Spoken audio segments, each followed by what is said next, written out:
अग्निपथ जो है वो एक ऐसी स्कीम है और पिछले 2 साल से 3 साल से भर्ती नहीं हुई कि जो हमारी फौज है वो कमजोर हो जाएगी। 2 लाख खाली जगह है।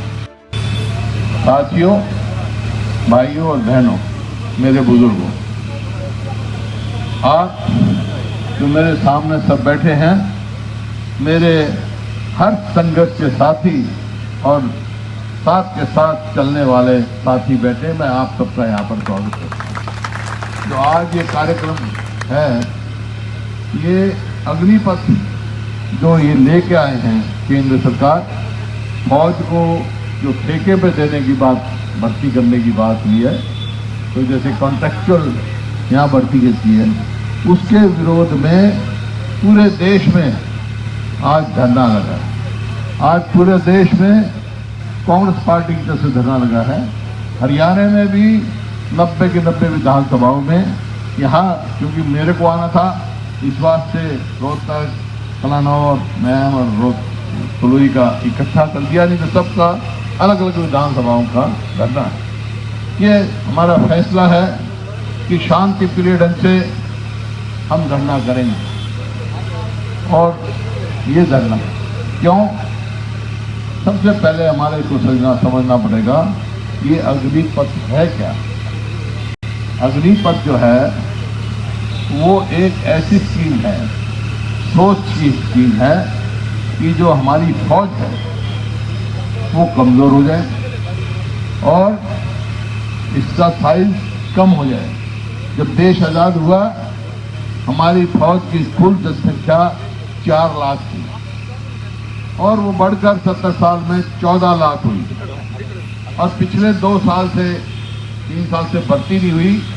2 लाख खाली जगह है। तो चाहिए तो ये था सरकार को कि जो 2 लाख खाली जगह है परमानेंट, उनमें भर्ती शुरू की जाए, लेकिन इन्होंने एक नई स्कीम ले आए अग्निपथ। इसी प्रकार हुआ तो क्या होगा, 4 साल के बाद जो हमारी 14 लाख की फौज है वो 10 लाख हो जाएगी और 10-12 साल के बाद 6 लाख हो जाएगी।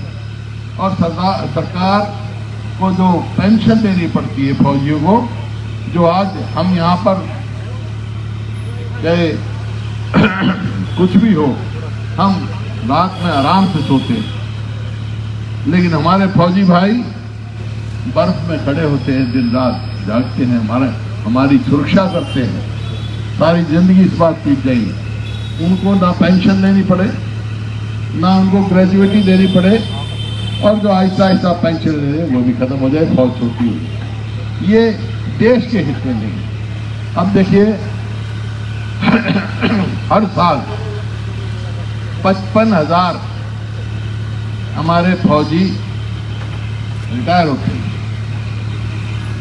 और ये क्या कहते हैं, अग्नि जो वीर जो अग्निपथ में भर्ती कर रहे हैं, कि हमारे यहाँ हरियाणा के मुख्यमंत्री जी ने एक बयान दिया, मैंने पढ़ा कि जो अग्निवीर होगा उसको आते ही हम नौकरी दे देंगे।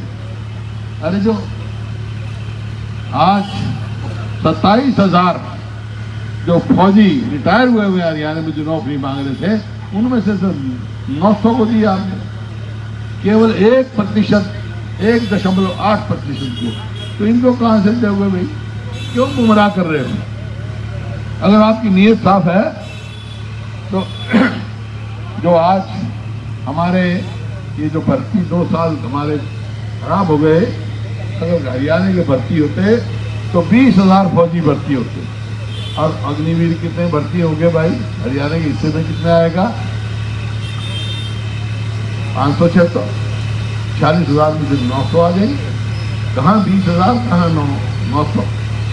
तो ये अगर आपने ये कहा है और आप वायदे के पक्के हो कि अग्निवीर को हम आते ही परमानेंट नौकरी दे देंगे, तो भाई एक काम करो, जितने भी हमारे अग्निवीर सिलेक्ट होते हैं पहले यहाँ नौकरी दे दो, फिर 4 साल के लिए भेज दो, ताकि आगे फिर ज्वाइन कर ले। फिर तो मैं समझ सकता हूँ क्यों गुमराह कर रहे हो।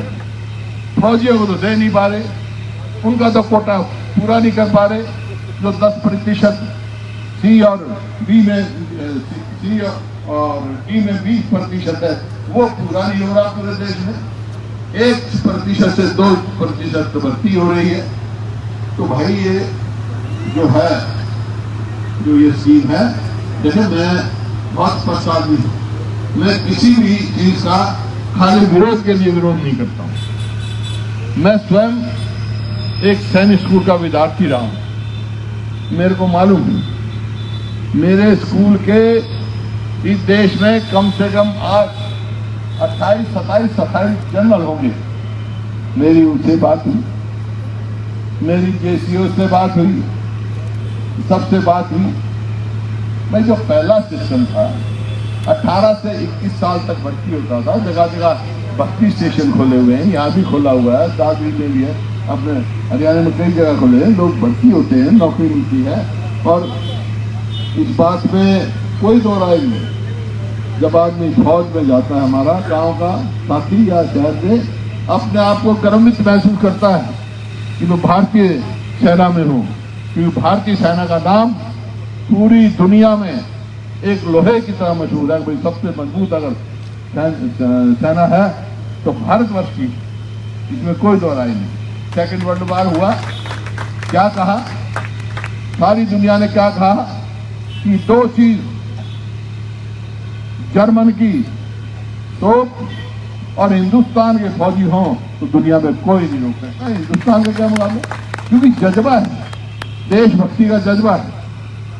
मैं स्कूल में रहा हूं, मैं कह सकता हूं दावे के साथ कि जो 18 से 21 भर्ती होते थे, 36 साल में रिटायर होकर आ जाते थे, लेकिन उसके बाद उसको पेंशन भी मिलती थी। उसको ये भी लगता था कि अगर फौज में कहीं मैं चला जाऊं तो पीछे से मेरे परिवार को भी संभालेंगे, उनको भी पेंशन मिलेगी, उनको भी ग्रेजुएटी मिलेगी, और वो निश्चिंत होकर अपने जज्बे के साथ देश के लिए जान कुर्बान देता था। अब 4 साल में भाई क्या करेगा, 4 साल में क्या करेगा? 4 साल में से 6 महीने तो होगी ट्रेनिंग और 6 महीने की होगी छुट्टी, ठीक? 1 साल गया। और भाई फिर जो आखिरी साल होगा ना, 2 साल नौकरी करके, चौथे साल में क्या सोचेगा कि मेरा आगे क्या होगा, इस चक्कर में लग जाएगा। फिर कहाँ जज्बा बना जाएगा उसमें, कब ट्रेनिंग की जाएगी? ये मुकाबला करते हैं, जैसा बत्रा जी ने कहा, इजराइल की बात करते हैं। इजराइल की जनसंख्या कुल 80-90